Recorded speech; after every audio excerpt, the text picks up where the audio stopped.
He's selling comedy of himself in a wig and a dress. That's real shit. That's just honest to God truth. Now, it does not mean that I don't like Tyler Perry, and I want to make sure I'm clear on that, because I like this guy. I really do.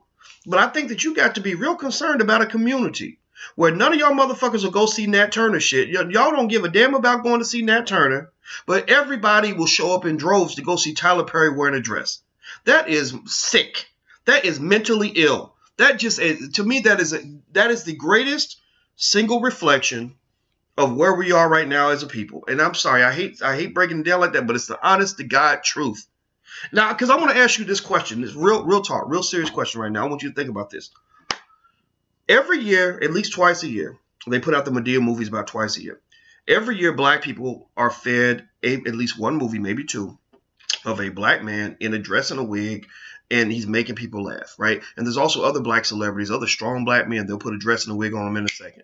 It takes a long time to remember last time they did that with a white guy, even though there's about 10 times more white actors than there are black ones. But the black ones always end up in the wig and the dress. That's not by coincidence. It's not an accident. They like to see your black men emasculated. If they could walk up in your house and chop your man's dick off, they would do that. That's what they used to do during slavery. So that's what they would love to do, but they can't do that. So they just put them in a wig and a dress and make them non-threatening. Almost like taking a big gorilla or a big bear or a big elephant or a lion and putting them in the circus and putting a clown suit on them. That's what they do. They're putting a clown suit on your men, and that's why you're mad. If you're a black woman, that's why you're mad, because all these men out here are little bitches. You got so many men out here don't know nothing about being no man. Nothing about being no man. And you can't pretend that we're not all involved in the circle of life, because the same women complaining about these men are raising a man at home who ain't being raised to be a man. So in many cases, you're raising something that you yourself would never date, but you like him as your pet. You want him as your surrogate husband, but you don't want, he's not prepared to be somebody else's husband. So let's stop pretending that it's all on the men.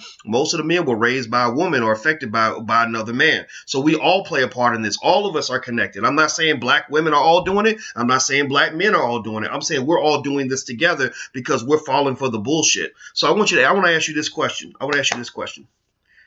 Every year, black people get at least one or two movies a year of a big black man wearing a dress and a wig, and it becomes the #1 movie in all of Black America. Negroes show up in droves. We'll max out our credit cards. We'll spend every penny. Now you tell them to go buy a book. Some of these Negroes are like, I can't afford a book, but they'll go take the whole family to see Tyler Perry. Okay. Now I want you to go to to give me the counterpart of this movie in the Arab community. Show me a movie that is marketed to the Arab community that features a big Arab man wearing a wig and a dress and making people laugh, where all the Arabs show up and spend all their money going to see this movie. Bet you can't think of none. Go to the Asian community. I want you to find a movie released for the Asians every year that features a big Asian man wearing a wig and a dress, and all the Asians show up in droves and just give all their money to go see this movie. Bet you can't come up with one. Go find one in Africa. You got how many African movies are there like that? You got any African movies where? Oh no, we ain't got none there. What about white people? White people crazy. They do anything, right? They want to just make that money, right? So what movie does white America put out every year where they take some of their strongest men and put them in a wig and a dress and make it into a comedy, and everybody shows up, becomes the #1 movie in the world? Do you see the point here? I mean, I could literally go to every Jews. The Jews control Hollywood, so of course they can make whatever movie they want. They can just write the check. They got all the money. What movies do the Jews make where they're taking their strong Jewish men and putting them in wigs and dresses for comedy? See, some of y'all mentioned Mrs. Doubtfire, and I've heard people mention Mrs. Doubtfire on many occasions. Most of y'all wasn't even born when Mrs. Doubtfire even came out. A lot of y'all wasn't even babies yet. That's how far back you got to go to find a white man, an example of a prominent white man in a movie wearing a wig and a dress, where it became one of the #1 movies or one of the top movies in America. You got to go back to the 80s to find that, even though there's 10 times more white actors than there are black ones. So if I can, but with black men, I can name about 7 or 8 examples in the last decade.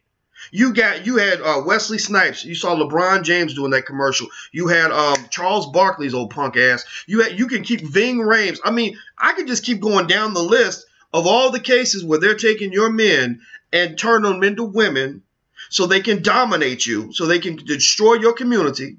But yet I don't see that happening anywhere else. Eddie Murphy, Martin Lawrence. I mean, we could keep on going. We ain't got to stop.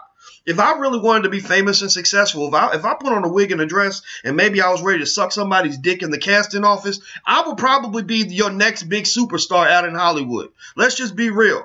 Let's just be real. So what I'm simply saying to you straight up is that, you know, they're destroying your men. They're ridiculing you. And what I would say to black men, and this ain't no hate on nobody who might have a different sexual preference, who might be gay, whatever. I'm not. There's gay men that follow me, and I love y'all and I respect y'all too. So don't even think this is an anti-gay thing. But here's the thing: some of the men might be able to wear a dress, but you can't have every black man wearing a dress. Some of the men can be feminine, but you can't have all the men be feminine. And I'm going to tell you this, and we're going to do a live stream about this a little bit later. I didn't know how to touch this, but I think it's worth talking about. We need to talk about that video, the Q dogs that has been going around the internet. Like, what the fuck is going on in the culture that created that video? If y'all have not seen the video, I want you to go look it up. This video was the most insane thing I've ever seen in my life. Dudes walking around, asses out, pants down, booty out.